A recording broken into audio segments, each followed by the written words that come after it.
There are a lot of investors that have invested in fusion companies, right? There are various big funds. I can name a few of my colleagues at Breakthrough Energy Ventures, whose LPs are Jeff Bezos, Bill Gates, Lower Carbon Capital, the CVC, and so on. And a lot of us invest in leading technologies that has the promise to get to net gain. And in the article I've written recently, what I consider as smart investments are companies that has shown significant progress. And there are four concepts that's getting very close to net gain.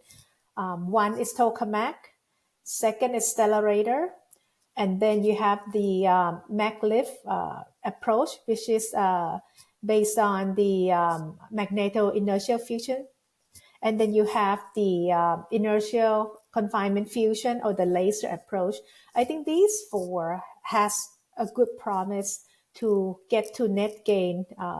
And I think in the early next decades, I would be pretty sure that these four will have significant advancements.